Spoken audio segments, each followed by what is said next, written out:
Hey, welcome back to Sparking Innovation. This is a podcast from Provisio. We help advance the missions of human services organizations through strategic planning and Salesforce implementations and managed services and AI adoption. I'm Tom Moran. And right now, there's a big shift happening in the Salesforce ecosystem for nonprofits. And that's the move from NPSP to Agentforce Nonprofit, formerly known as Nonprofit Cloud, another really fun name change in the Salesforce ecosystem. And for many organizations, NPSP has been a reliable foundation, mainly for fundraising so far, but it was designed before the AI boom, right? So it's built to record activity primarily, but not necessarily to natively reveal those data-driven insights or automate work in the way that we would like to now. And so now there's Agentforce Nonprofit, and Salesforce has made it clear that this AI-powered platform is the future of Salesforce for nonprofits. But if you've been using NPSP comfortably for years, that could understandably raise a lot of questions about like why you should make the shift and what that's actually going to look like in practice. And that's all fair. So today we're going to talk honestly about all of that and how to approach it without disrupting your mission, which is crucial. So I'm joined today by two fantastic guests, Maddy Earhart and Val Rogers. Maddy is a nonprofit solution engineer at Salesforce who works closely with nonprofits to help them understand what's possible with Agentforce Nonprofit. And what's cool is she works exclusively with nonprofits with 100 employees or less. And Val Rogers is a solutions engineer here at Provisio, who's been working hand in hand with nonprofits, navigating that transition from NPSP to this new platform. Thank you guys so much for joining. Welcome to the pod. Thanks so much for having Great. us. Exciting to be here. Yeah, awesome. So, Maddy, let's start with you really quickly. What are the big reasons for nonprofits to make this shift from NPSP to Agentforce Nonprofit? What do you tell them? Yeah, it's the question that we get asked all the time as solution engineers. We talk to folks about what they're doing now, what they'd like to do in the future. And there are a lot of angles to think through this.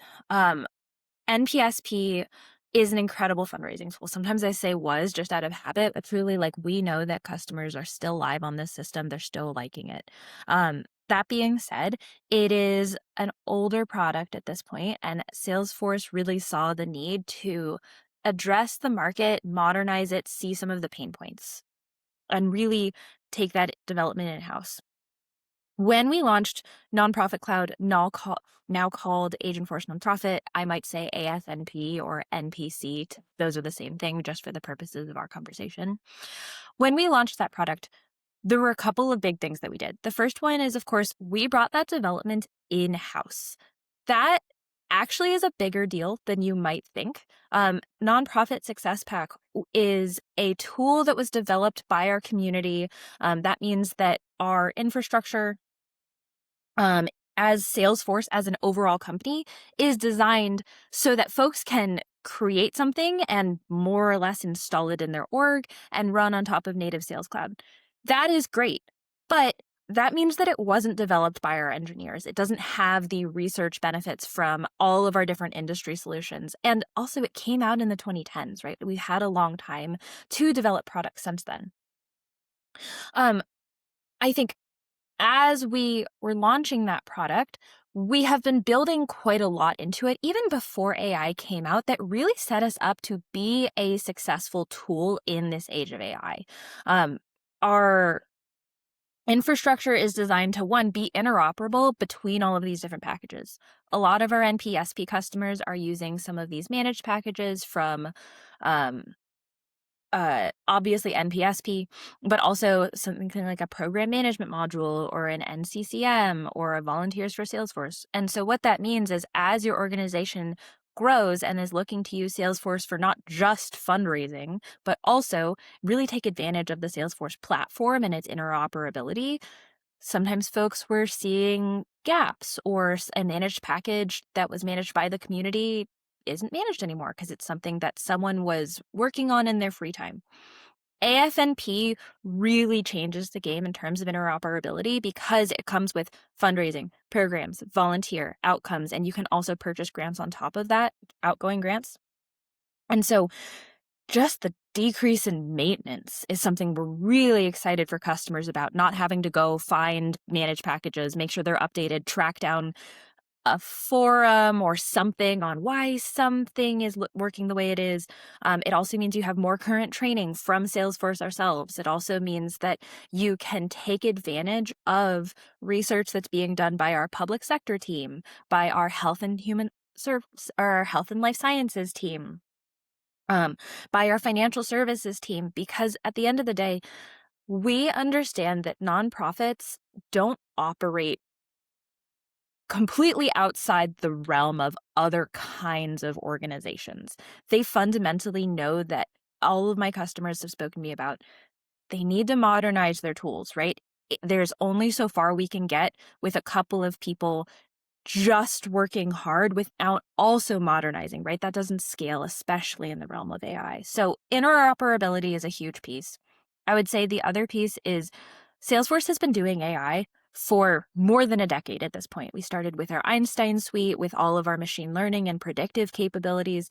I think LLMs coming onto the scene, that really changes how folks can interface with, frankly, computers at all. I think it has the ability to decrease the barrier to entry by having people just talk and not have to know everything underlying.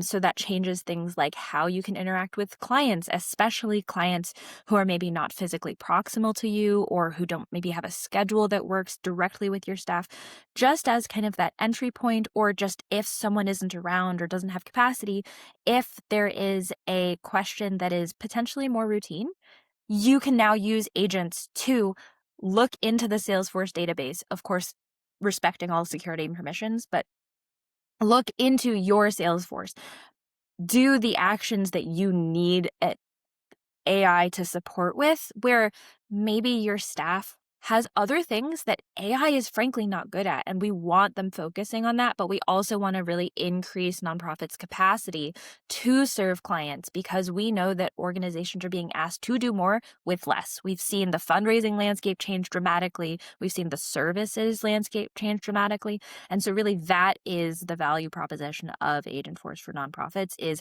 how do we support you efficiently through better interoperability, through newer tools in the modern nonprofit world. Hmm. And Val, what about you in the conversations that you're having as a solutions engineer at Provisio when they're on NPSP still and you're trying to talk to them about Agentforce Nonprofit? What are you telling them? I mean, I think what a couple of things that Maddy brought up that are so important is the fact that everything's on core now. So tools that people just didn't have access to or had to have a third party for are things that are native in Salesforce now. Omni Studio, so people can do document generation, online forms. Those are things, especially for nonprofits with outside systems, where the licensing can increase pretty dramatically depending on the tool that you have too. So those are things that we're really seeing as those benefits as well as leveraging things like data processing engines, so that as they're doing complex calculations about their impact, that they've got a place to do that more natively. I think the other thing we're seeing as people are making the switch is this is really a time to reimagine how you're using Salesforce. Anyone that's had Salesforce for a long time, myself included. I worked at a small agency. We implemented it ourselves. There comes technical debt the longer you've been in Salesforce. Programs change, the way you do things change, especially now with AI. Everybody's got different creative processes as well. So it's really a chance to reimagine what you're doing, simplify that technical debt, and then also to leverage what Salesforce really has coming out of the box with some of those new features, so that you can get up and running quickly and also leverage a lot of the great tools that are there and then customize it to what you need. I think a big piece of that too is the case management side of things. When NPSP was built, it did not have a case management feature at the start. So it was kind of the wild west of everybody either using a third-party tool or creating a case management tool. So I know we work with Salesforce on the Design Partner Program. They have spent a lot of time and a huge focus on making sure this functionality works for nonprofits and really being intentional on what they're building as well. So we see a lot of that as a benefit to agencies that are going to move from NPSP. If I could add just a little bit there as well. I think you mentioned during my introduction, I really only work with small nonprofits. And by small, I mean under 100 staff. I think to nonprofit listeners, a lot of organizations don't see themselves as small, and sometimes that it just is really interesting as I'm talking to folks how they see themselves, right? Because they don't want us coming in and saying, this is what you need, this is what you have. I have been really encouraged by being at Salesforce for the last 4 years, working across the organization. But I think most notably, I was a trainer for both NPSP and Agentforce Nonprofit before I was in solutions. And I think one of the things that I am most encouraged by is understanding that they need to do more with less. And so seeing how do we have more nonprofits have more direct input into our product, right? We're seeing them meet with our product teams to have more input into this is what I need, as opposed to this is what's out there and it's free. And so this is what we're stuck with, because I know that that is so common in the nonprofit landscape is we're scrappy, we're good at what we do. And so we've always made it work thus far. With AFNP, we are really trying to meet the market where it is, and we know that so much impact is what maybe in a sales term we would say down market, but frankly for nonprofits, that's just daily life, right? When I used to work at Habitat for Humanity, we didn't see ourselves as a small team, even though we were, because we got so much done. And so we want to give folks better tools to work across the board better, because ultimately we know that nonprofit departments, regardless of technology, are going to work better when they have, frankly, what Salesforce has always talked about, right? That single source of truth, right? You can have your programs and your fundraising teams understanding that those are two hands of the same organization. And we're really excited to use Salesforce as a platform and AI as this emerging technology to support that. And so, what do nonprofits need to know when they're considering doing a data migration like this, so that they can go about it smoothly in a way that doesn't disrupt their mission and everything that they're trying to do on the day to day? I think with that, the data model is different. So in NPSP, there were individual contacts and household accounts. In Agentforce Nonprofit, there are person accounts, which is also really great too, because not all nonprofits always serve a family. Sometimes you're only serving one person. So if you don't need the householding model, that can be really great. So the data model is a little bit different. I would say as you're making the switch, work with an implementation partner or someone who's been in Agentforce Nonprofit before so that they can kind of do the translation of the objects between what you're using in NPSP and what you'll need to do in Agentforce Nonprofit, and really kind of mapping everything to where it needs to go. It is also a time to look at your data and say, what are we doing with our data? Are we actually using that data? Are we leveraging it the way we need to? Is the data clean? So as we think about, moving forward with AI, you really need clean data so that you can activate that data for AI. So if you want to do a summary of client interactions, for example, you want to make sure that you've got good data in there and have that in there. So a lot of the times we're working with agencies too to kind of do these data workshops to determine, what is the information you want to bring over? How is it working for you? Are you collecting things that you might have thought you needed over time, but you're actually not actioning that data at all? So really being intentional about what information moves over and if all of it does move over so that you're moving over good, clean, actionable data. Yeah, I would agree with absolutely everything Val said. I think the thing that I can add is a lot of the time as an organization, again, we're small, we're scrappy, we will figure it out come whatever comes our way. And I always really encourage my organizations to not be satisfied with just being scrappy where it is. Because as as resources get both harder to find and more needed in the communities that we're serving, we need to leverage what is available in the market. Salesforce is truly doing a lot to make sure that this technology is accessible, right? We understand that maybe you can't afford to have services turned off, for example. That is not what's involved in a migration. So, really encourage folks to speak with Salesforce, talk through if you have questions, why are people moving, what are people doing, as well as working with implementation partners like y'all, because we don't need you to have a perfect map in your head. A is going to be this in NPSP and it's going to be be in AFNP. We want to talk about your organization as a whole. As Val mentioned, it's really opportunity to refresh your processes, right? There are so many times when I've come into an organization who has had a huge turnover in fundraising staff, for example. We know that's so common in the industry, or any specific staff. I just was a fundraiser, so that's especially the world that I know. Um, and that means that someone set up a process and we don't know why, or if we're using it right now, or, you know, this was set up 5 years ago and the entire funding structure of the organization has changed. So the reporting structure needs to be redone anyways.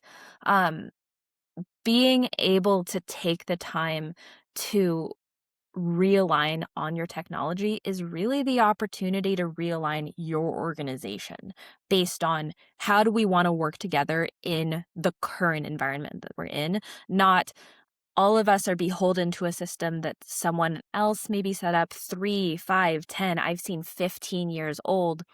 It was a different time. And a lot of the core of that still works, right? We still fundamentally understand, and we always will defer to our customers on, your mission, your community, your work better than anyone can because it's what you do every day. We're really committed to trying to support you on the technology front, right? We want you to have all of the potential in the most modern technology harnessed for your organization, right? Because we're trying to accelerate you and the work that you do. Mhm. I think one more thing to add on to that you brought up, Maddy, is that, as we think about moving to, it is really a time to look at your data and potentially simplify. I think being in Salesforce for 10, 15 years, you had the data model that you had. So people were often automating things to get to have Salesforce work in the data model that they have. There are ways in the new nonprofit cloud or Agentforce or Nonprofit that, you could think about how those workflows work and potentially making, declarative visual changes versus automating things so that you have, once again, less technical debt. And I think for me, that's really important. I was what was called an accidental admin in Salesforce. We got it a long time ago. We didn't have an implementation partner. It was me, the Salesforce for Dummies book, and a lot of crying until I figured it out. So I think for me, we want also nonprofits to be able to adjust it over time without having to necessarily hire an implementation partner every time they want to make an adjustment.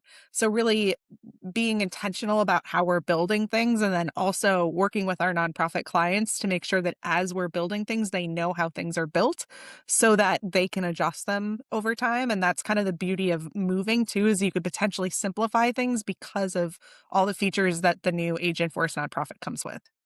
Yeah. Mhm. And last thing I'll add just on this is I would be remiss if I didn't say that Salesforce has announced we are no longer building on NPSP.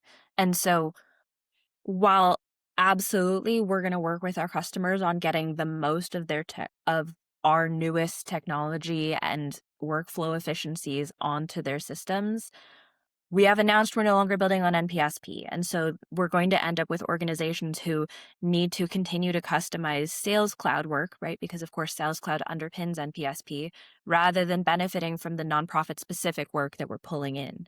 Um, I can't, I understand why that's challenging. I really do, right? I was a fundraiser who became an also admin, who also became a volunteer manager, who also became a CRM migration lead. So I've very much been in those shoes, but I also hope that organizations see this as Salesforce trying to support organizations in meeting that, even though, yes, this does mean that we're asking folks to trust us and invest in us for this next generation of technology.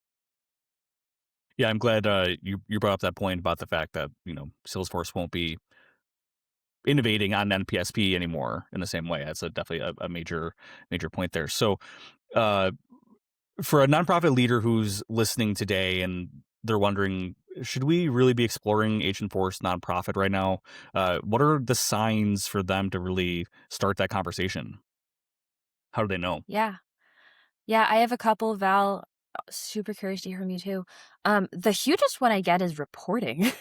um, Yes. by having all of these legacy packages that are, you know, built a little bit ago to work together because that was the best that we had at the time. My organizations are telling me that reporting is quite challenging. It's either not flexible enough or it's not like something that they're understanding because again, someone else set it up.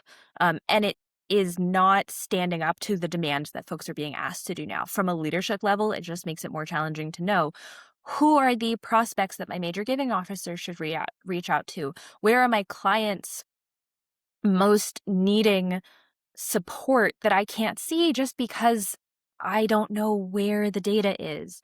Um, it also sets you up for if folks are interested in some of our emerging technologies around like Data 360. And I shouldn't even call that emerging because Data 360 at this point is like 4 or 5 years old and it's so cool. It's like, as someone who's been in the tech space for, not quite a decade at this point, but it's just so awesome watching like things that I never thought you could do, right? Because of course I started with spreadsheets too. I remember pulling all this out and being like, we can make it work. I'm going to pull these 10 spreadsheets together and I'm an expert in pivot tables and that's going to run my organization, but that's not live. That's not live data. That's also not actionable once it, right? Then you have to email someone else a spreadsheet of this or manually put that together. So analysis is a huge, huge component. We're making such strides, both I'll call it manual and AI based, even though that's not necessarily the whole spectrum. The other piece is AI efficiencies are really something that we're investing a lot of time and excitement in, right? How do you, like, leaders are being asked, how do I deliver more with less? Our answer to that is we think that AI is really, really helpful in several different areas. So that's kind of not too much of a short answer, but Val, I'm curious if you have more to add there. I think data is and reporting is one of the biggest things too. I think nonprofits funding is getting more competitive. There is less funding, but also funders are asking for a lot more. 10 years ago, they probably asked for a lot less data than they do now. So really being able to have that data and be able to action on it. And then they're also asking for it in different formats too. Does that data need to be created in a PDF for a specific funder? Does it need to be in a TXT file for a specific funder? So if you've had your data in Salesforce for a long time, you might have had to massage that data to get it into those formats. So it's really a time to reimagine things as well. And I think also, what you were saying, Maddy, with Data 360, I think that's a benefit too, because especially with nonprofits, there are government systems you have to use. There are funder mandated systems you have to use. And getting that data all into one place without necessarily having to have it live all in one place is so important with Data 360. You can have a unified client profile across those different systems to be able to see that data without necessarily having to integrate everything or connect every single system. So I think that's really important. I think another thing, as a nonprofit executive, to think about is Salesforce working as well for you as you want it to? And if it's not, it's really time to look at reimagining how that works and really getting to have it work for you. I think, we talk to nonprofits all the time. AI is a big topic. I think, where do we start with AI? So I think for us too, a lot of the times you've got staff that are wearing multiple hats, doing multiple different roles. So I think some of the things we're seeing kind of from a start from AI too, for a lot of agencies that are coming in, is getting your data in a great place, having it be actionable. And then when you have it be actionable, what are some of those internal processes that we can make easier so that as you're starting with AI, you're starting internally with your team so that you know how you want to, move it out to your clients as well. So, follow up agents to clients with, emails going out, agents that are creating summaries of all the case notes so you can quickly see someone's background and all the great information you had of them, so that your staff is not, spending a ton of time scrolling through data, but really having that data work for them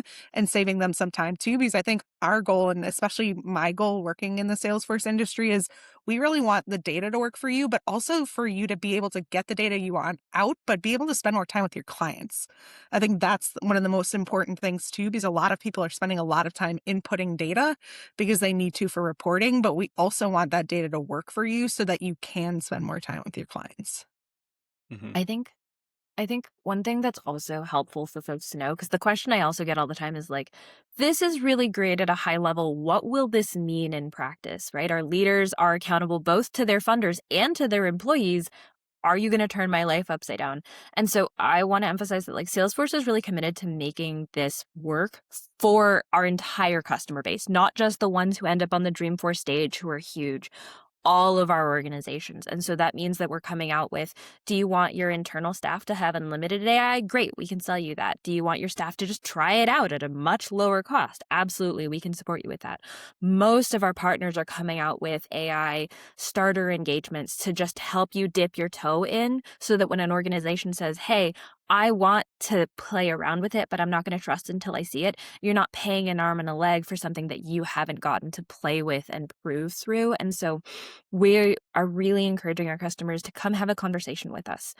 Let's talk for half an hour about where are you at, what do you know, how can we help you, so that we're not just prescribing something to everyone when we know, again, nonprofits are such a diverse customer base. I feel so lucky, and I know Val and I have shared this when we've spoken before about like we get to talk to the coolest people in the world doing the coolest work in the world, and we know that that means that one size does not fit all. So that's, I think, something that's nice about AI as a technology, rather than just saying, great, we thought about what you should do with it and you can only do X, Y, and Z. Absolutely. We have a point of view on where we think folks can really start off, but also we want that to work for you. And so we can talk to you about how you customize this. If you want to build it from scratch, what does that look like? So that really we're trying to make it every single customer has an entry point into, great, how do I make this easier for myself? How does let me test that technology and really make Salesforce, I'll say, put our money where our mouth is.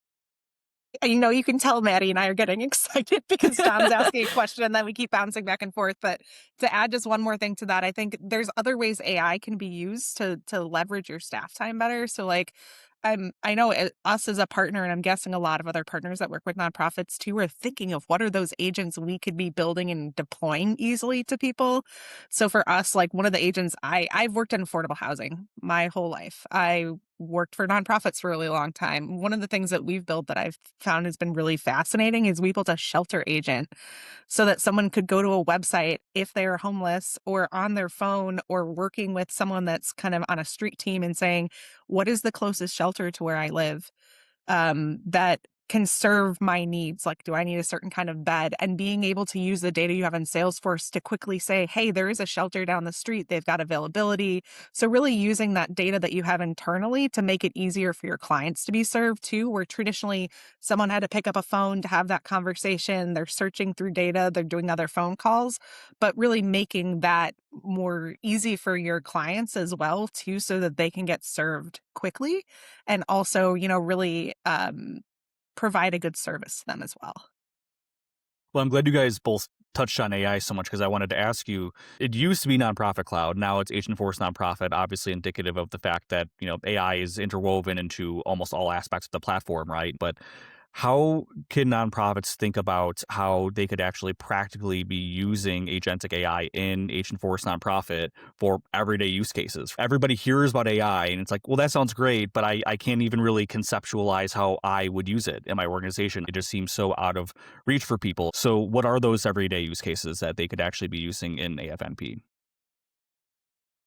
It's such a good question. I get it all the time. It's so fun to talk about. The the nice thing about Salesforce positioning in general, right? Even before LLMs came onto the scene, is that we're a company who we are really committed to our supporting our customers' success.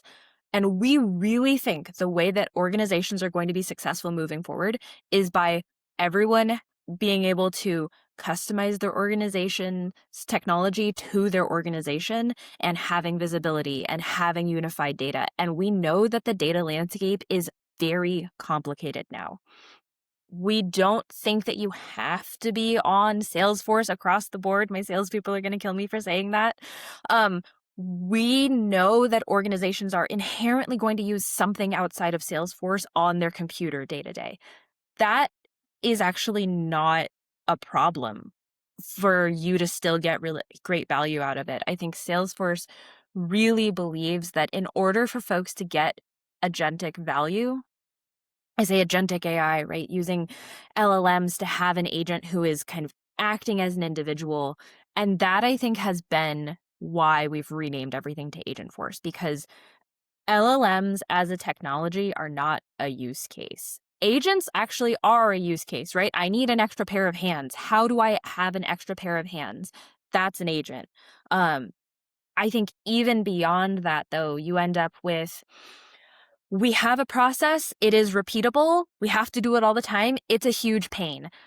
But we know how it works, right? We know the calculation is always going to hit these 3 data tables. They get updated in the law once a year, or they get updated in our organization's processes once a year. So let's write a prompt template that does that, right? Let's give our internal staff a personal assistant to ask questions to. How is this individual doing? Who should I reach out to? Who in my client list is most at risk? Who have I maybe not reached out to this week, right? Being able to plug Salesforce into everything that you're doing is how you have organizations get to move as one, and really leverage that technology. Yeah, I think that's important too. I mean, having that extra set of hands be automated is great. Um, I think some of the other ways we're seeing it too, and actually, Maddie, you just brought up a really good idea that I was just thinking in my head. Nonprofits do so many different referrals too.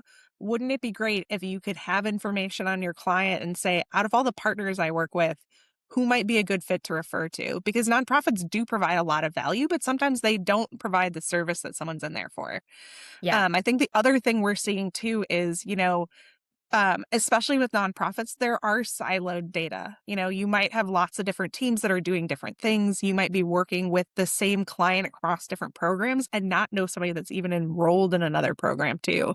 So summarizing people's how they've been in your programs, or even, you also want to be able to serve people as good as possible too. I know one of the agents we're working on right now is an eligibility agent too. So somebody might come in the door because they have a housing need.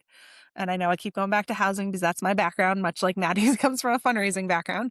But somebody might come in for housing and you might say, hey, it looks like you might be eligible for SNAP. It looks like you also have 2 young children. Should we get you into our early childhood program? Maybe you also have a senior family member that's living with you. Do they need additional services too? So really being able to collect that data from that person and really serve them holistically, but also not have to have staff have every single rule of every single funding source in their head, and also being able to coordinate better with your other colleagues too, so that everybody can see how you're serving that person. Yeah, I think one additional thing I'll add is one of the things AI is really, really good at is helping us process large amounts of data, especially things like free text data, right? How many times do we have to report a number to funders about our activities, but we didn't quite capture that data in the same way? So now we need to move things around, but only we know how that data can be parsed, right? So it still really relies on human expertise to be the expert in, again, your organization, your mission, your community. But it's an extra set of tools that shows up as things like uh, summarization of long text, especially for something like a grant application or an intake form. Highlight these key things for me. But also Salesforce's Agentforce entire suite allows you to, again, customize it. So you're not beholden to what we thought is going to be important, right? So we have pre-built actions like summarize records, look things up, send out emails, capture things, assign participant benefits, etc. But you can tweak those, right? Because our engineers are really trying to give you the framework to get you started, but also not lock you into decisions we made about your organization. Salesforce is really committed to walking that line to how do I accelerate you without locking you into the decisions that we made on behalf of you? Because of course we can't do that.